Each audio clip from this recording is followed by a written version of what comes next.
And I just saw this movie called The Chalk Line. Couple by the name of Paula and Simon. And they just riding around the road one day, and all of a sudden they see this little girl walking in the middle of the street. But she doesn't respond, she doesn't say anything. Then she starts running towards the opposite way. A freaking biker comes out of nowhere, but the biker swerves off the other side of the road. It didn't hit Clara, but she ended up falling on the ground. Yeah, her name is Clara, by the way, the little girl. They made sure she was alright, but I thought to myself, they ain't give a fuck about the biker, right? So anyway, they take her to this hospital. They say something about her kidneys failing or whatever like that. Her kidneys not feeling good. And she's not really talking to people. So the next day they go back into the hospital. She starts lashing out.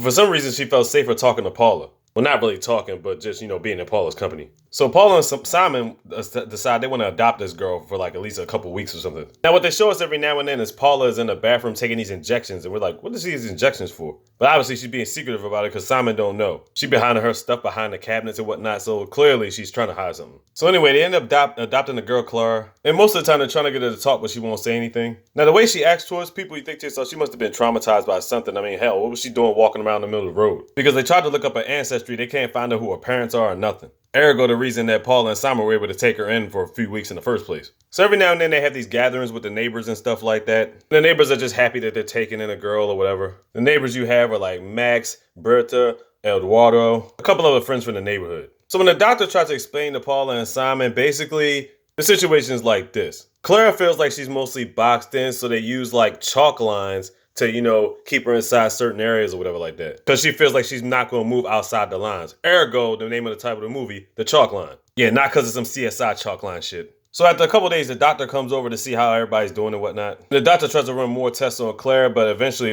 Claire ends up lashing out or whatever. And she automatically goes straight to Paula. And then she starts whispering stuff in Paula's ear. Talk about finding out where her home is. She calls her mama. So Paula does her own digging. She finds out that she's actually German. So Claire's been speaking this German language and certain words are coming up like means punishment and fear. So obviously those are not real good words for a 6-year-old to be reflecting on with no parents. But then she was saying this word called boomer, and she couldn't figure out the definition of what that meant. So one of the pregnant ladies that lives there, Bertha or whatever like that, she's a neighbor or whatever. She's like, oh, wants to see if she could bring her daughter over so they can try to connect or whatever like that. Have a friend and whatnot. So they try to get them to connect, but then Clara ends up running off. So while Simon's at work, Paula and Bertha are sitting in the kitchen about to eat breakfast and stuff. Spreading jam across their bread and whatnot. Then all of a sudden, Bertha starts coughing up blood. We're like, what the fuck is going on? She's picking her teeth and she finds a piece of glass stuck in her mouth. I'm like, yo. So Simon comes home. He's trying to figure out what's going on. He checks through all the glasses, right? So they might have thought it was an accident or something. She went through all the glass. Come to find out there are no broken glasses in the house. And she had pulled out a big piece of glass. It was stuck there on purpose.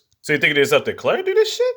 Could have almost killed her and gave her complications with the baby. So you think to yourself, why would Claire do this? So later on, the doctor comes back to the house, and Claire has this picture for Paula. It's a picture with like a green top, but it's like blue at the bottom and this little hole. The doctor thinks she has it flipped upside down. She's thinking that it's grass in the sky. But then Claire's like, no, flip it back the other way. I mean, she doesn't say nothing, but she flips it back over for her. Paula doesn't understand, and Claire walks off mad. This picture's gonna come in a minute, I promise you. So after everybody leaves, Simon comes back home from work, and now Simon and Paula are having to talk. So Simon finds out about the injections. Turns out it's the injections for holding off on a baby.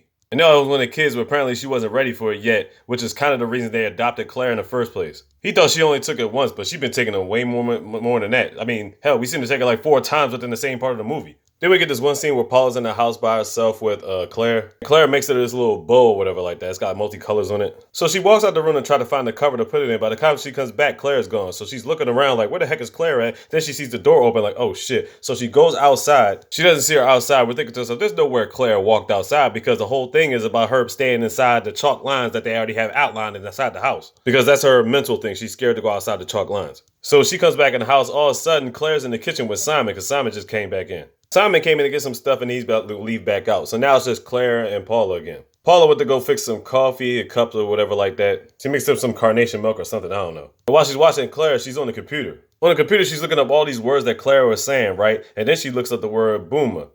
Then she thought about how she said it, then she separated the word and it actually means something in Spanish. It actually means boogeyman. And then when she figured it out, she started choking too. All of a sudden, she was coughing up a fucking piece of glass. I'm like, what the heck? So she was trying to get the glass stuck out of her mouth for like 5 minutes inside the bathroom. She comes back and finds Clara gone. So now basically Claire's disappeared. Next day, all they find is her jacket inside of a swamp. So she's hoping that she didn't drown herself or anything took place, so she don't know what's going on. Then all her friends come by to try to get her to calm down, everything like that. They try to give her some positive, encouraging news. Later on, she ends up getting a call, and she hears "Mama" on the other end. I'm like, wait a minute, that's Claire? So you're thinking to yourself, Clara is somewhere in the vicinity of a phone. So she can't just be out in the middle of the swamp or some shit, right? So then Paula and Simon, they end up going to the police station. And I guess through the information she gave her, they was able to trace the phone call from the phone for the phone number. When she reached the phone number, it turns out it's actually from her phone.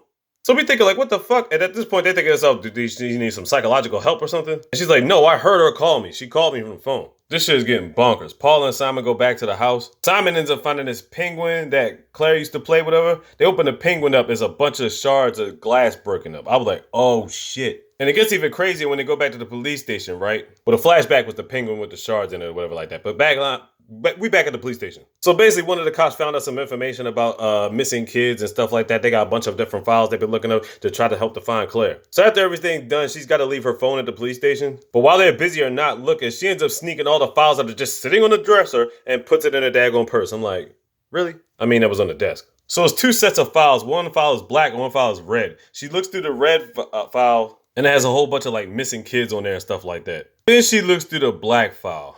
It's got people's bodies mutilated on there, raped and all types of shit. But in one of the files, she sees some familiar names and familiar faces, I guess. And there's one lady on there by the name of Ingrid. But really what caught her eye was next to Ingrid, another picture had these similar type of bows, same type of bow that Clara made for Paula. So what's the connection between Clara and Ingrid? So she asked this other cop for help, but the one she wasn't trying to give him the help because bottom line, she's not a police officer. Then she pleased her tendencies as a mother, you know what I'm saying? And then all of a sudden she started giving her clues as to who could do what. Then she goes back to the house and starts looking at the picture that Clara gave her. So the picture was green at top, but the green was actually representing the trees. And it was blue down bottom with a hole in it, but it was actually representing the part of the window that's blue. And the hole was basically a mirror reflecting off of it, or a window. And the window was her next door neighbor, Eduardo. Now, he's waved to her a couple of times when they're watching through the window in this movie. And they were thinking to themselves, what the heck does Eduardo have to do with this? And then she's starting to put two and two together and starting to think Eduardo might have something to do with this whole thing. Then it's flashback time. So at the beginning of the movie, Claire was the one walking in the middle of the street, right? Turns out Eduardo was the one that put her there in the first place. So what about the situations where Bertha and Paula was the one got caught with glasses in their mouth? Turns out Eduardo was the one putting glass inside of the jars. But how was he able to do this? Well, they flash back to a couple times where they had these like get-together gatherings and dinners and whatnot. Well, Eduardo would have his wine glass, but he would pretend like he's going to the bathroom. He would shatter the wine glass and have the pieces in this little bag. I'm like, what the fuck? And then there was one point where Paula had thought Clara had ran out the house or whatever when she was trying to go out the house. Turns out Eduardo was sneaking in the house and putting glass inside of the jars. But when Clara caught him, he would bring Clara over to the other side of the wall. And that's why Paula thought she was missing at that one part of the story. Then he would sneak back out when Simon was the one that seen Clara in the kitchen. I was thinking to myself, how the hell is Eduardo sneaking around the house like this? Then we get to this scene where Eduardo and his wife Martha is in the house. And she's talking about wanting to visit the boys. Her sons or whatever. But Eduardo is like convincing doing everything these days to make sure that they don't go. It's like, how come the boys don't come here? But basically in the back of her head, she's thinking to herself, she don't want them to come here. But then she switches it up and says, never mind, I can go see the boys another time. So she's either scared of Eduardo or she must know some shit. I mean, they both live in the same house. So Paula ends up showing up at the house and it's just her and Eduardo. She came with an excuse telling about she need to come over and see some maps because she wants to keep looking for Clara on her own. But as he's looking, she like tends to look around the house to try to figure out stuff. Then she goes back to the door and finds out it's locked. Then she's thinking, yeah, something's up. Eduardo comes back over and he knows what's up. All of a sudden, he pulls out this fucking axe and chops to the back of the neck. Now she's bleeding out, but apparently she's not dead yet. He ends up dragging her around into the spot in the kitchen. It looks like a small cupboard, right? But he could walk her down through it and it ends up being this big ass basement. He's pretty much got her chained up to this pole. So he's basically trying to figure out how the fuck did she know about all this? Talking about she was looking up files, but more importantly, she found out about Ingrid. So he's got this serious look on his face the moment she said Ingrid. So basically, he wants the files. She tells him it's in the car. He's got to go up and go to the car and get it. Then we realize Clara is down in the basement with Paula. And she realizes a box of chalk next to her. So what she does is she's trying to throw the chalk out the door so that Clara can pick it up and chalk her way in and out of shit. Because her complex is still not going to allow her to move around without being inside the chalk lines. So she does a good job of hiding by the time Eduardo comes back. And she ends up locking Eduardo and Paula in the basement. Now, at this point, Claire's trying to get some help, but she's scared to go out the door because there's no chalk around or whatever like that. But she sees in the window Simon's there. If Simon's on the phone, he can't hear nothing. So she's yelling at Simon, but she can't hear him. Then she conquers her fear and she barely walks all the way over damn near to the house and she's trying to yell at the window, but Simon still can't hear her.